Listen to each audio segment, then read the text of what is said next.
It looks fine from here, doesn't it? Toronto's beloved Gardiner Expressway, the best fixer-upper in the world. Well, can you believe that the work on this thing has only just begun? It provides a clear path from the DVP to downtown, but it's still crumbling.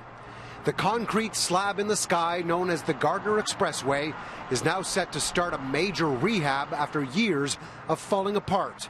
And it means closing down a major off-ramp just to start. Real concern is the elevated section. As I said, it's nearing the end of its service life. This section between Cherry and Jarvis Street is priority one for us.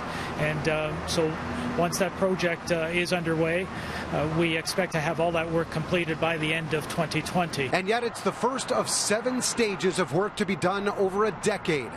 More than 50% of the city's entire state of good repair budget for the next 10 years is dedicated to the Gardiner Expressway.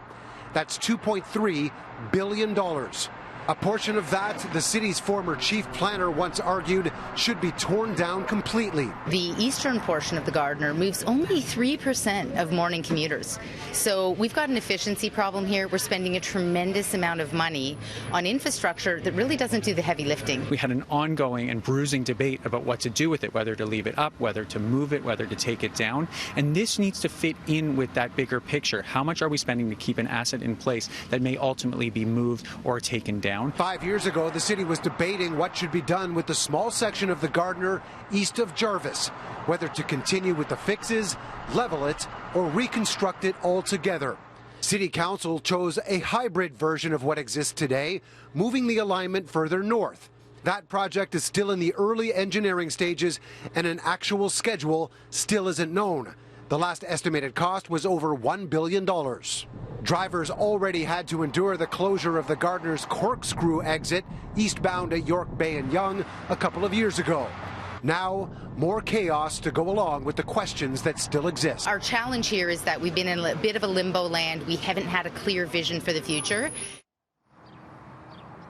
If it's not already confusing and frustrating for everyone, we also found out today that while this work is going on the westbound off-ramp to York Bay and Yonge, there will be at least a dozen times over the course of July that the on-ramp to the Gardiner from Jarvis will also be closed overnight as well.